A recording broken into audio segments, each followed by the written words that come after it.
Yoshinobu Yamamoto makes his final start of June tonight in Colorado. He's been feeling his first June gloom, if you will, as a resident Californian. His first 11 starts this year had 6 wins, cruised to a 1.97 ERA. The whip was under 1. But in the 4 starts this month, Yamamoto's 0-3. The ERA 5.23. The whip is 1.65. And look at the opponent's batting average. It's increased more than 120 points, while his strikeout to walk ratio has almost doubled in June. Now, last night, Dave Roberts said he wants Yoshi to get back to being Yoshi. Jerry, why do you think he has been a little bit off this month? Well, I think he's been trying to be too fine around the plate, trying to hit corners, and then he falls behind, and when he falls behind, he's got to give in, and before you know it, big league hitters are squaring him up. He's got to get back to strike one, getting ahead of the count, using his breaking the ball more, maybe not more tonight in Colorado, but as the season goes on, use all his pitches. But pitch right there, getting behind the count, has to come in and give in. Big league hitters can hit 2-1, 3-1, 2-0. Got to work ahead. Well, he's given up 9 home runs. 4 of them have come in this month. So he's obviously given up a long ball. It's not necessarily walking a whole lot, but I think Jerry touched on it. We've also heard Dave Roberts say, I think he's trying to be too edgy, which, trying to catch the corner so much, trying to really be on the edge. And then next thing you know, now you're going deep in the counts. That's one thing. Yeah, may not be walking a lot, but he's had a lot of 3-2 counts on a lot of hitters as well. So he's getting deeper in the count, not being as efficient, rather than really focusing more on just strike one. I think the first pitch strike percentage is critical. I think that has gone down as well over the course of this month as what we've seen earlier. When he does that, then it allows him to be more efficient. Then it allows him to maybe be more edgy when you're ahead of the count and trying to do that rather than trying to do that so early. Trust that his stuff plays at this, even if it catches more of the plate, not necessarily right on the corner, but just a hair on the plate is going to be okay because he has that movement. In case anybody has been wondering, Yoshinobu Yamamoto has made 1 start in the thin air of Colorado. He gave up 2 runs in 5 innings last September. He got a win in his Coors Field debut. Tonight, he looks to pick up his first win in a month as we head back to Colorado. Kirsten joins us again live with more on Yoshi. Hi, Kirsten. Hi, John. Yeah, so for Yoshinobu, he's coming off of back-to-back losses for the first time in his career. So when you look at this month of June, things haven't necessarily been ideal for him. So I'm sure he's ready to turn the page to July, but he does want to end it on a high note. Today, Dave Roberts, though, he was talking about Yoshinobu and just what's been missing from him. And of course, as you all mentioned, just how he's seeing that he's being a little bit too fine as of late. Obviously, I have high expectations for Yoshinobu. And I think for me, as a guy who sees him as a command guy, being too fine. And I think we've talked about that quite a bit, starting count 1-0 versus getting ahead 0-1. And so this is, this is a team that's going to swing the bats. It's a ballpark that you can't give up free passes, free bases, get behind in counts. And so I think for me, if he's getting strike one, it's going to be a really good night and efficient night. When you talk about being too fine, is there something that you're looking outside of getting strike one, of course, but just that you're seeing from him that's showing that he's trying to be too fine and just how he's executing his pitches? I just think that it's just the consistency of being a few inches off that first pitch. And so it's not a mechanical, I would almost argue it's more of a mindset.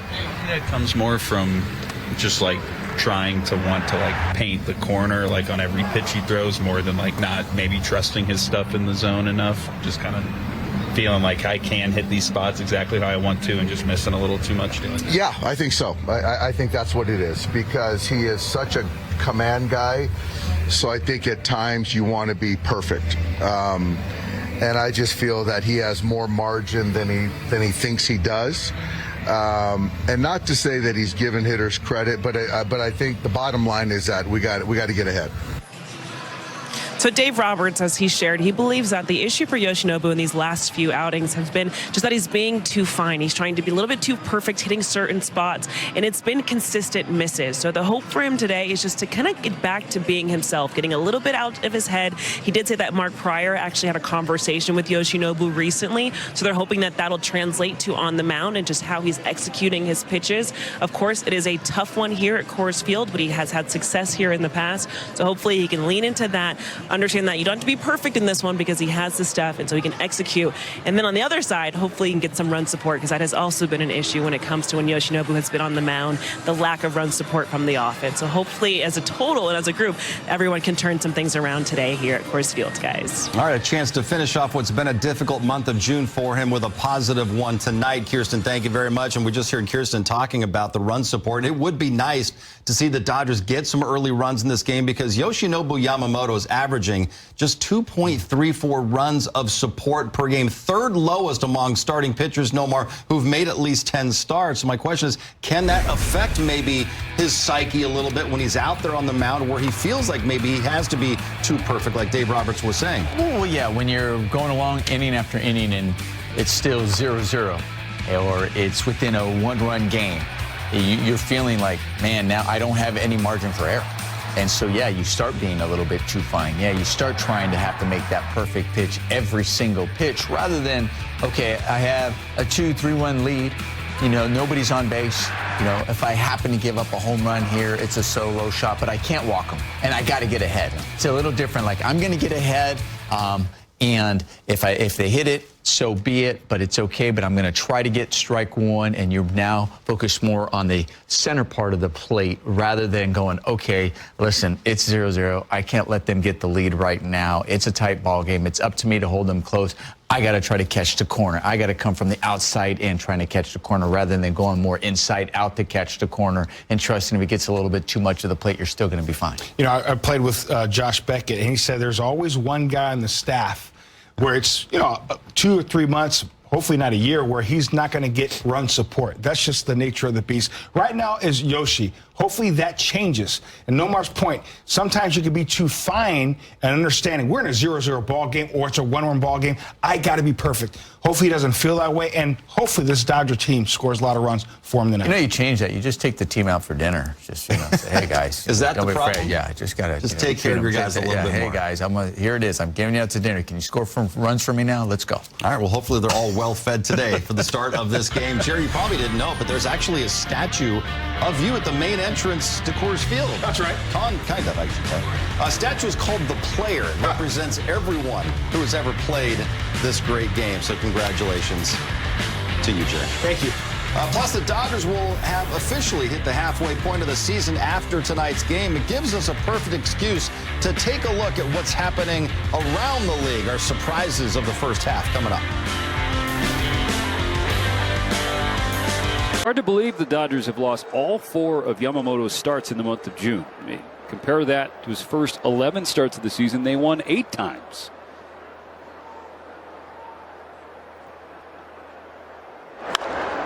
Pushed in the air to right field. Teoscar Hernandez drifting over and making the catch.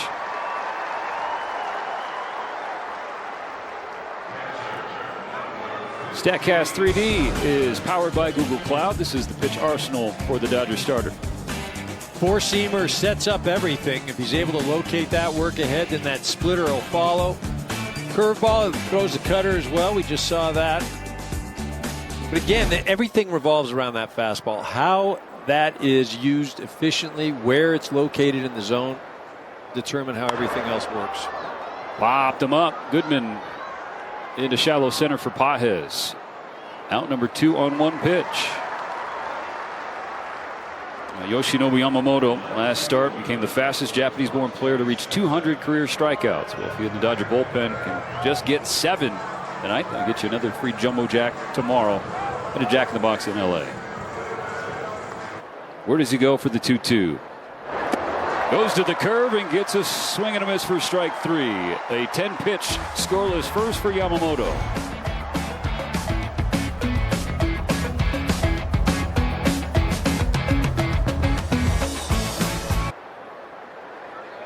The 2-2, swing and a miss, strike 3. Another K on a curve from Yamamoto.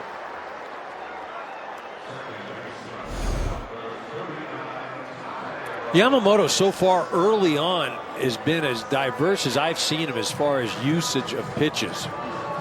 Not just a 2-pitch guy, a couple pitches with the curveball, a couple of the splitters, a couple, fastballs. He's been about 25 to 30% in all these pitches. And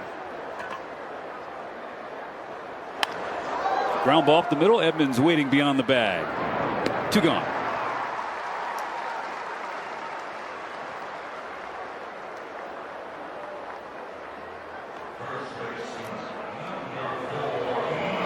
He was there for a couple of weeks at that time, and he had a major league high 81 strikeouts. Just couldn't get it going with the bat. Since he's been recalled, though, different story.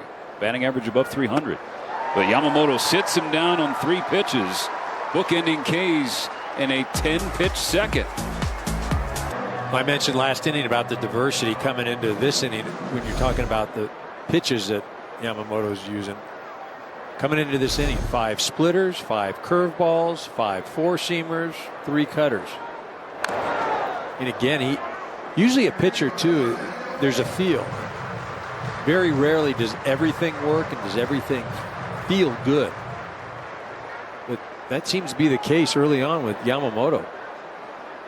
There isn't a pitch he won't use. Yes, he did. That's strike 3.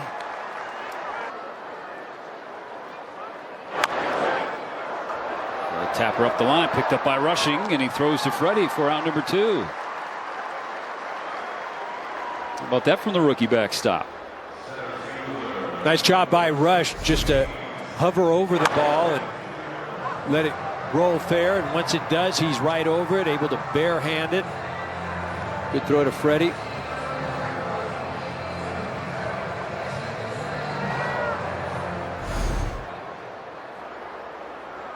Each team trading hits in the 3rd.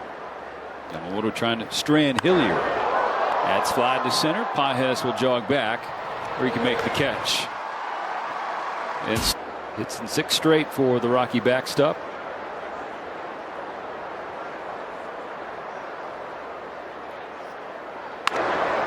Bouncer to short. Betts in the glove. Throws on the run. Nice play for the first out.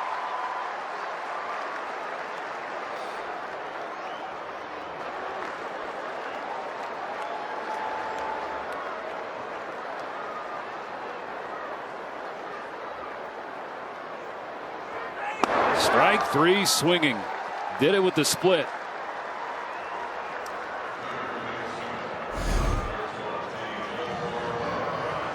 Did it with the curveball his first at bat, the splitter there, but the commonality between the 2 pitches, both down below the knees. Yamamoto has done an exceptional job of keeping the ball down in the zone.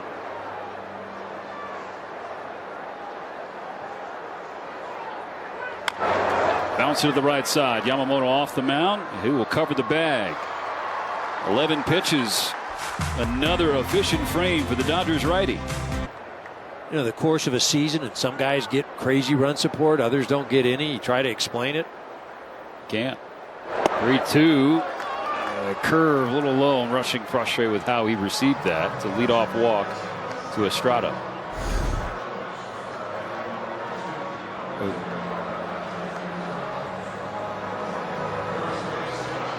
See that pitch well below the zone, but never as a catcher do you want to be moving the glove down towards the ground when you're trying to steal a strike. Always start low and move it up.